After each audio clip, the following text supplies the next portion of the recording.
ऐसे निकम्मी सरकार को गिरा करके इस लोकतंत्र की बहाली की जाए। उसको जेल भिजवाना है, उसको फांसी दिलवाना है। ये घोषित करती हूँ कि जो भी मेरे को उसकी जीवा लाके देगा उसको 50 लाख का इनाम जन्नत जहाँ खुद देगी। दयाशंकर का मुझे लगता है खराबी है। दयाशंकर खुद औलाद है। लोगों को मालूम है आपके कोई देवी देवताओं के बारे में कोई अब सब बोले आपको कितना बुरा लगेगा। खास तौर से दलित वर्ग के लोग तो अपनी बीएसपी के राष्ट्रीय अध्यक्ष को तो अपनी बहन के साथ साथ वो देवी के रूप में मानते हो। उस व्यक्ति के खिलाफ एफआईआर दर्ज कराते हैं तो मैं समझती हूँ कि वो मेरा दिल जीत सकते थे, लेकिन ये केवल खाना पूर्ति है।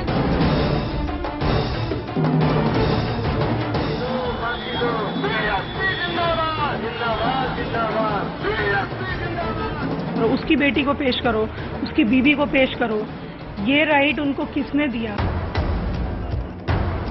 उन लोगों ने एक बच्चे को घसीट लिया इस राजनीति में, वोट की राजनीति में मेरे बच्चे को भी घसीट लिए वो।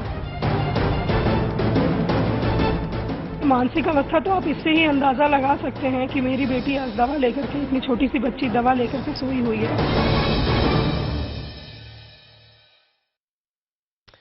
बीएसपी सुप्रीमो मायावती को अपशब्द कहकर पार्टी से निष्कासित हुए दयाशंकर सिंह अब भी पुलिस की पकड़ से बाहर है। आपको बता दें कि दयाशंकर सिंह के खिलाफ पुलिस ने एफआईआर दर्ज की थी और कल बलिया से लेकर लखनऊ तक उनके आवास पर छापे मारे गए थे, लेकिन दयाशंकर सिंह पुलिस के हाथ नहीं लगे।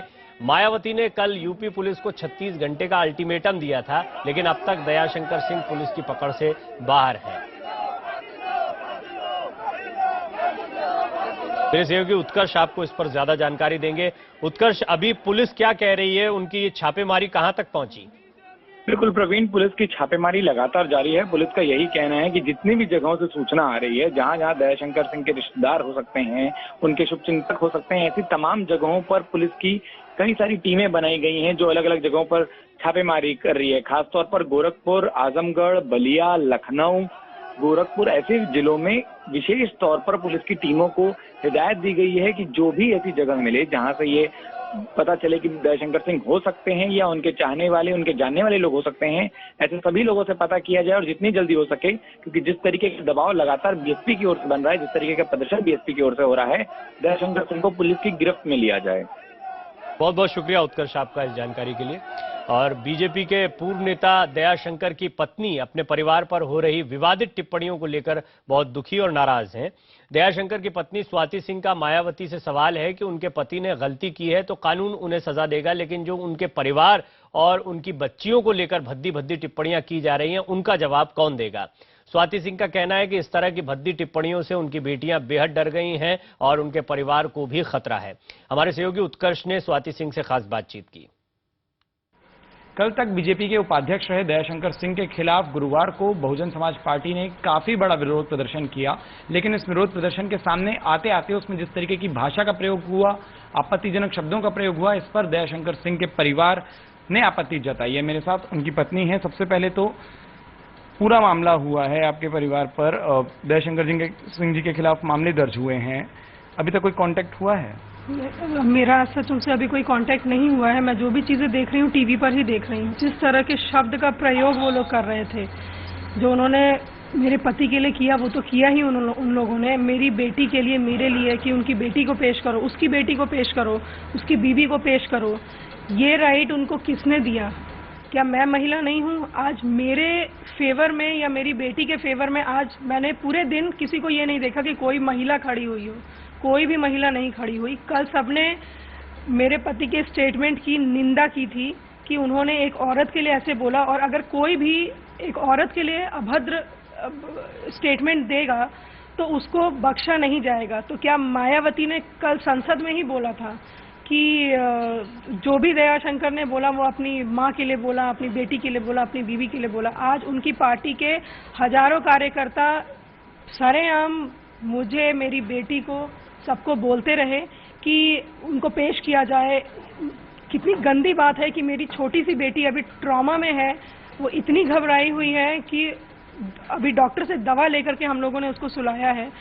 इतने ज़्यादा ट्रॉमा में है कि वो कह रही है मैं घर से बाहर नहीं निकलूंगी। इवन वो कल स्कूल कह रही है मैं किसी कीमत पे नहीं जाऊंगी, आप चाहे जो कर लो। वो जैसे उन्होंने आज स्टेटमेंट दिया कि मैं दलितों की देवी हूँ, ठीक है, लेकिन इसी भारतवर्ष में हम लड़कियों की पूजा करते हैं, हम उनको देवी का स्थान देते हैं। तो जो आज वो रिप्रेजेंट करती हैं, एक बहुत बड़े पार्टी की एक वो नेता हैं, वो किसी एक समुदाय को लेकर नहीं चल सकती हैं।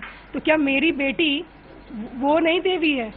देवी मतलब कि एक वो पूजनीय नहीं है, उसको सरेआम हम पेश कर दें तो मैं पेश कर देती हूँ। बताएं मायावती, बताएं सतीश मिश्रा, बताएं नसीमुद्दीन कि कहाँ पर ले आना, मैं वहाँ पेश कर दूंगी। बताएं, मैं तैयार हूँ। उसके बाद के जो कॉन्सिक्वेंसेस होंगे वो भी मैं सब करने को तैयार हूँ। सबसे बड़े दुख की बात यह है कि जिस आदमी ने 25 साल जिस पार्टी को दिया, उस पार्टी ने उस आदमी की एक गलती के लिए उसको 4 सजा दे दी। ये कहाँ लिखा हुआ है कि एक गलती के लिए 4 सजा दे दो? एक अपराध के लिए माफी मांगा उन्होंने, उनको पद से हटाया गया, उनके ऊपर FIR किया गया, उनको पार्टी से भी हटा दिया गया।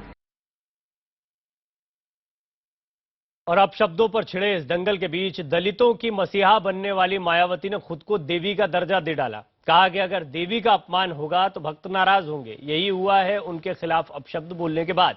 इधर मायावती खुद को देवी कह रही थी, उधर देवी के भक्त लखनऊ में खुलकर अपशब्द बोलने वालों का नाम लेकर गालियां दे रहे थे। जो गुस्सा गुजरात में दलितों की पिटाई से उठा था, वो अब मायावती के अपमान पर सिमटता नजर आया। जाहिर है यूपी जीतने का सपना देख रही बीजेपी इससे बौखला रही है।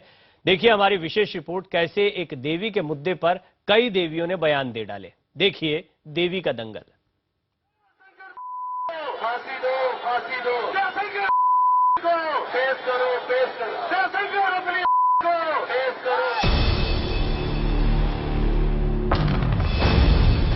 दलितों की देवी को सुनिए।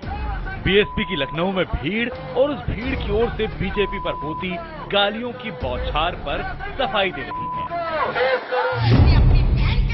कह रही हैं अगर आपकी आस्था की प्रतीक देवी का अपमान होता तो भक्तों को गुस्सा आएगा ही। मुद्दा था दलितों की गुजरात में पिटाई का, लेकिन अब मुद्दा बन चुका है दलितों की देवी के अपमान का। विलेन है बीजेपी के उपाध्यक्ष रहे दयाशंकर, जो मायावती को अपशब्द कहने के बाद 6 साल के लिए पार्टी से निकाल दिए जाने के बाद गिरफ्तारी से बचते हुए बेहद सफाई से अंडरग्राउंड हो चुके हैं और देवी जी के इशारे पर देश में घमासान छिड़ चुका है।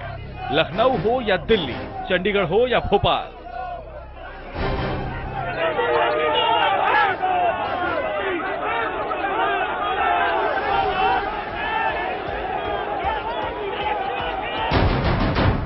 दलितों की देवी के अपमान के खिलाफ बीएसपी समर्थकों ने तो हल्ला बोला ही, दूसरे दलों की देवियों ने भी मायावती के समर्थन में हुंकार भरी।